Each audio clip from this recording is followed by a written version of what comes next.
Digestion in grass eating animals, but इसके पहले हम पढ़ेंगे डायरिया। एक कॉमन वर्ड है डायरिया, आप सबने सुना है डायरिया।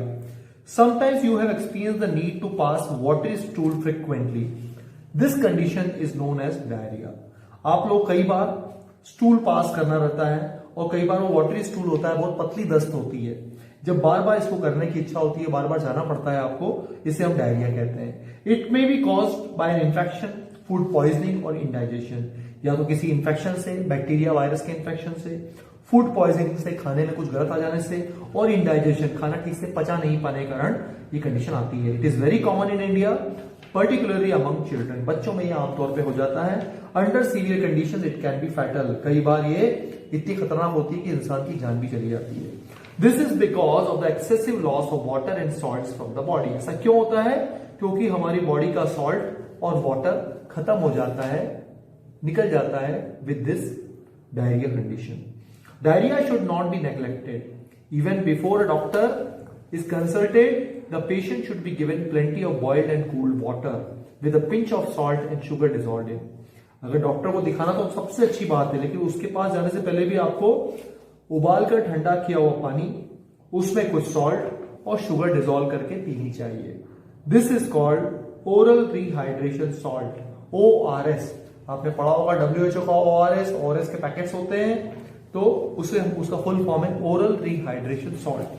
ये ऐसा सॉल्ट और वाटर होता है, मटेरियल होता है जो आपके हाइड्रेट करता है आपको, मतलब आपकी पानी की कमी और मिनरल्स की कमी को रोकता है। Now digestion in grass eating animals, diarrhoea हमने समझा, इससे अलग ही टॉपिक है ग्रास ईटिंग एनिमल्स में डाइजेशन कैसे होता है। Have you observe cows, buffaloes and other grass eating animals chewing continuously even when they are not eating? जब ये खाना नहीं खा रहे होते हैं तो भी ये कुछ ना कुछ मुंह चल रहा होता है इनका, गाय का, बैल का, आपने देखा होगा। Actually they quickly swallow the grass and store it in a part of the stomach called rumen.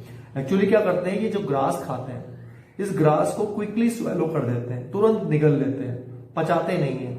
अब ये जो ग्रास होती है ये स्टोर हो जाती है इनके स्टमक के एक पार्ट में, उसको बोलते हैं rumen. Here the food gets partially digested and it's called curd.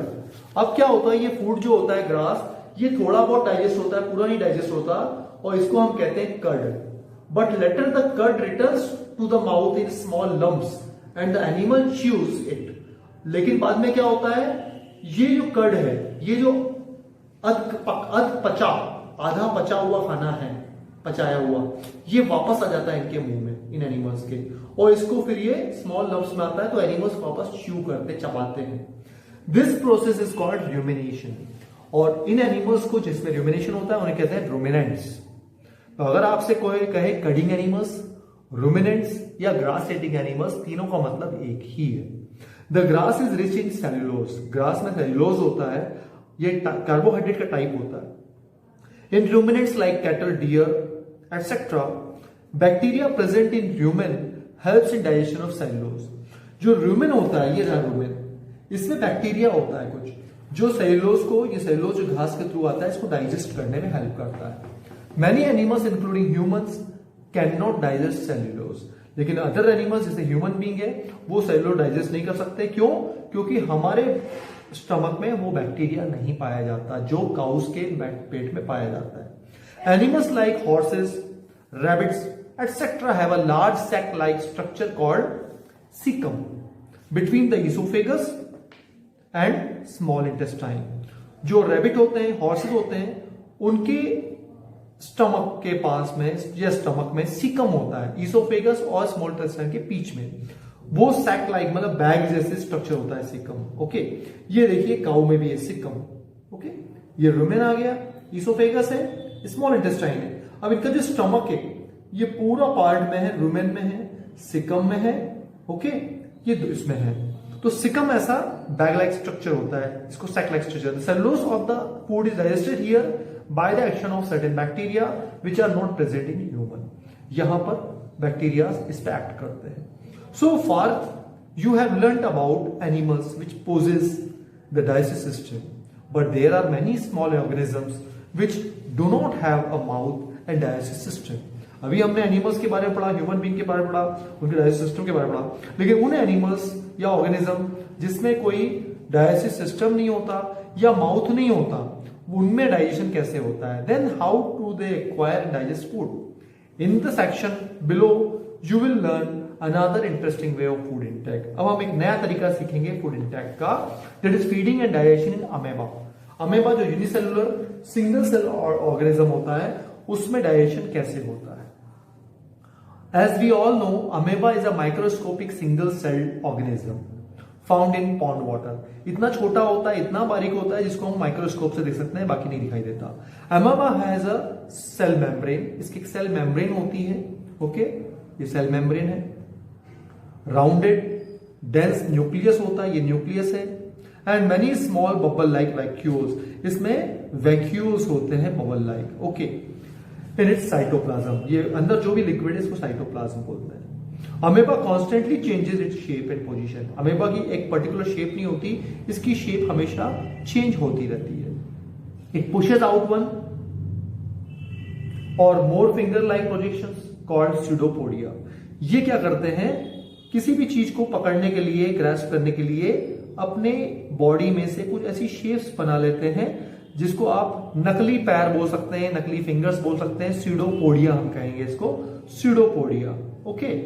और false feet for movement and capture food, ये मूवमेंट के लिए और फूड कैप्चर करने के लिए इस तरह से फॉल्स स्ट्रक्चर बना लेते हैं, ओके, इन्हें हम स्यूडोपोडिया कहते हैं। Amoeba feeds on some microscopic organisms. When it senses food it pushes out pseudopodia around the food particle and engulfs it। क्या होता है, ये फूड की सेंसेस लेते हैं, जैसे ही इनको मालूम पड़ता है आसपास हमारा फूड है तो ये अपने स्यूडोपोडिया को पुश करते हैं, ये देखिए, और फूड पार्टिकल को इंजेस्ट कर लेते हैं, एनगल्फ कर लेते हैं। एनगल्फ करना मतलब निगल लेना। The food becomes trapped in a food vacuole, और फूड वैक्यूल के अंदर ये फूड ट्रैप हो जाता है। देखिए ये फूड पार्टिकल आया, ये फूड वैक्यूल में ट्रैप हो गया। Digestive juices are secreted into the food vacuole. इस फूड वैक्यूल के अंदर डाइजेस्टिव जूसेस सिक्रेट होते हैं। They act on the food and break down into simpler substances. ये फूड के ऊपर एक्शन करते हैं और इसको सिंपल सब्सटेंस में कन्वर्ट करते हैं। Gradually the digested food is absorb, धीरे धीरे डाइजेस्टेड फूड एब्जॉर्ब हो जाता है। The absorb substance are used for growth, maintenance and multiplication. इस तरीके से अमेबा की ग्रोथ होती है, मेंटेन होता है अमेबा, और इसका मल्टीप्लिकेशन होता है, मतलब 1 से 2, 2 से 4, 4 से 8, 8 to 16, ऐसे अमेबा सेल्स बन जाते हैं। The undigested residue of the food is expelled outside by the vacuole. और जो अनडाइजेस्टेड फूड होता है वो इजेस्ट होता है, इजेशन होता है उसका फिर से वैक्यूल के थ्रू।